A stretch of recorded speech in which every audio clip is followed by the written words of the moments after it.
मेरे प्यारे साथियों नमस्कार। मित्रों, आज हम आपके लिए जो प्रसंग लेकर आए हैं वह 10 वर्ष पुराना है। साथियों, ये एक सत्य घटना पर आधारित है। ये एक ऐसा प्रसंग है जिसे सुनकर आपके मन में भगवान के प्रति भक्ति भाव और भी अधिक बढ़ जाएगा। साथियों, एक भक्त ने इस प्रसंग को लिखते हुए कहा है कि यह मेरे जीवन का ऐसा अलौकिक प्रसंग है, जब भी मैं इसके विषय में स्मरण करता हूँ तब परमात्मा की कृपा को याद कर मेरे आंखों में आंसू आ जाते हैं। ये घटना 10 वर्ष पूर्व की है, जब मेरी माताजी की टीचर की ट्रेनिंग वृंदावन के एक स्कूल में चल रही थी और उसी समय मेरी भी संक्रांति की छुट्टियां हो गई थी। तो मैंने भी वृंदावन जाने की योजना बनाई और मैं अपने गांव उरई से बस द्वारा झांसी पहुंचा। झांसी से मैं ट्रेन के माध्यम से मथुरा पहुंच गया। जब मैंने मथुरा में पैर रखा तो उस समय रात्रि के 10 बज चुके थे। सर्दियों का समय था, हवा भी ठंडी ठंडी चल रही थी और ठंडी भी अपने चरम पर थी। मेरे पास थोड़ा बहुत सामान था और उस सामान के अलावा ओढ़ने के लिए मेरे पास एक कंबल भी था और उस कंबल के माध्यम से जाड़े की ठंड को रोकना सरल नहीं था, क्योंकि सर्दी बहुत कटकटाती हुई थी। मैं विचार करने लगा कि इस रात्रि के समय मैं वृंदावन कैसे पहुंच सकूंगा। मन में बहुत सारे ख्याल आ रहे थे। कोई सवारी भी नहीं दिख रही थी। अब मैं क्या करूं? मुझे कुछ समझ में नहीं आ रहा था। ठंड के कारण प्लेटफॉर्म पर रुकना भी सरल नहीं था, बहुत ज्यादा ठंडी थी। तभी एक तांगे वाला वहां आया और सवारी ढूंढते हुए आवाज देकर कहने लगा, किसी को वृंदावन जाना है?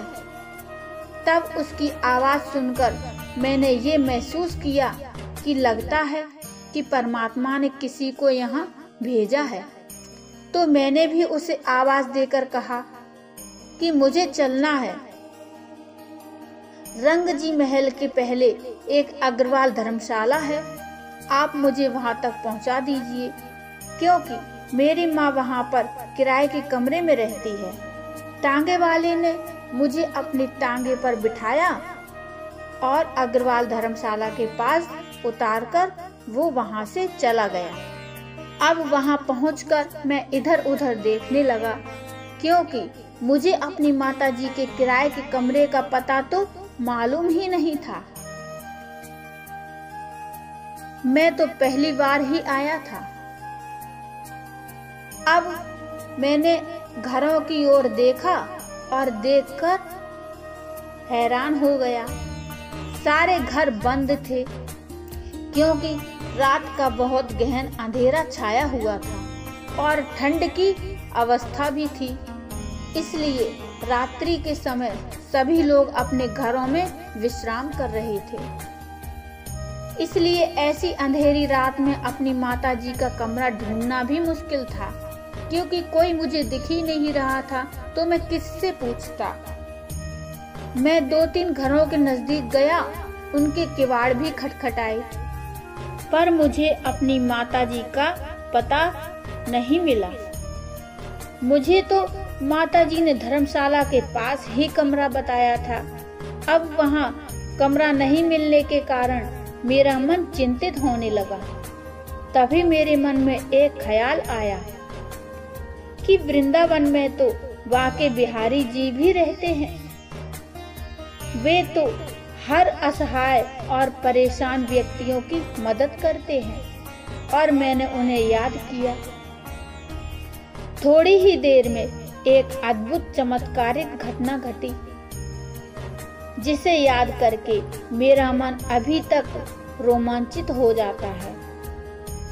उस दृश्य को याद करके मेरे शरीर के रोंगटे खड़े हो जाते हैं। वह इतना अद्भुत और अलौकिक चमत्कार था जिसका वर्णन मैं आपसे करने जा रहा हूँ। उस समय जब मेरा मन बहुत दुखी था और मैं जाकर घरों के दरवाजे खटखटा रहा था, तभी परेशान होकर एक स्थान पर रुक गया। मैंने बांके बिहारी जी से प्रार्थना की और कहा कि हे प्रभु मेरी मदद करिए, हे बांके बिहारी मेरी मदद करिए, मुझे मेरी माँ से मिलवा दीजिए। मैं प्रार्थना कर रहा हूँ। मैं प्रार्थना कर ही रहा था, तभी एक बालक जिसकी उम्र लगभग 8 या 9 वर्ष की होगी, जो चेतन देव मंदिर के पीछे से निकला, मुझे देखते हुए कहने लगा, क्या हुआ? इतनी ठंड में क्यों भटक रहे हो? किससे मिलना है तुम्हें? उस बालक की आवाज सुनकर मैं सचेत हो गया। मैंने उससे कहा, मैं उरई गांव से आया हूँ। यहाँ पर मेरी माँ की टीचर ट्रेनिंग चल रही है। उसने यहाँ पर एक कमरा किराए पर ले रखा है। मैं उसे ही ढूंढ रहा हूँ, लेकिन मिल ही नहीं रहा है।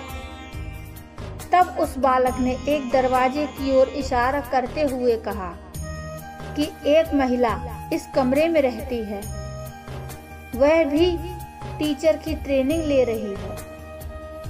उस बालक ने जिस कमरे की ओर इशारा किया, जब मैंने उस कमरे की ओर देखकर दोबारा उस बालक की ओर देखा तो वहां पर कोई नहीं था। मैं घबरा गया और मैंने जल्दी ही उसी कमरे को खटखटाया जिस कमरे को उस बालक ने बताया था। और जैसे ही मैंने दरवाजा खटखटाया तो मेरी माँ ने अंदर से आवाज लगाई, और जब दरवाजा खुला तो उन्होंने मुझे अपने हृदय से लगा लिया। वह मुझे कमरे में अंदर ले गई। मैंने माँ को सारी बात बताते हुए कहा कि माँ, आज तो बड़ा आश्चर्य हो गया। मैं तुम्हारा कमरा ढूंढते ढूंढते परेशान हो गया था। मेरा मन भय से व्याकुल होने लगा था और मैं बहुत चिंतित भी था कि तुम कहाँ रहती हो।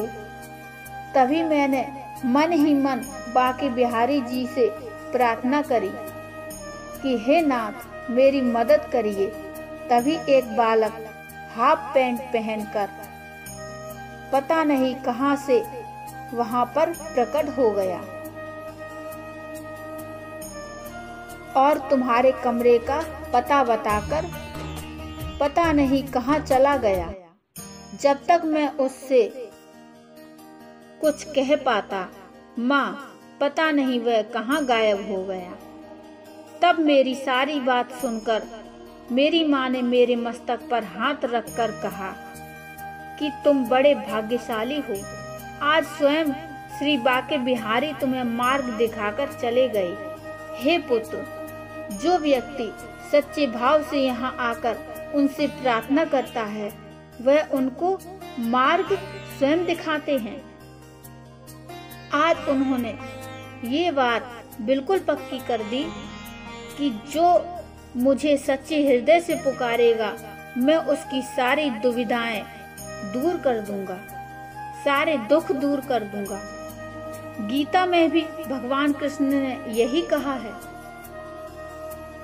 साथियों, ये एक सत्य घटना है और मैं भी आपसे यही कहना चाहूंगी कि भगवान से सच्चे मन से की गई प्रार्थना को भगवान अवश्य पूरा करते हैं। लेकिन फर्क इतना है कि प्रार्थना सच्चे मन से होनी चाहिए। इसीलिए तो कहते हैं भगवान मंजूर करते हैं प्रार्थना जब दिल से होती है। मगर मुश्किल तो ये है कि बात ये मुश्किल से होती है। मित्रों, आशा है आपको आज की कहानी जरूर पसंद आई होगी और यदि आपको कहानी पसंद आई हो तो लाइक कर दीजिए और चैनल को सब्सक्राइब कर लीजिए। साथियों, सब्सक्राइब करके घंटी को दबाना ना भूलिए, क्योंकि घंटी को दबाएंगे तो आपको हमारी नई वीडियो की नोटिफिकेशन मिलती रहेगी। मित्रों, मिलते हैं फिर एक और ऐसी ही भक्ति में कथा लेकर। तब तक के लिए जय श्री कृष्णा।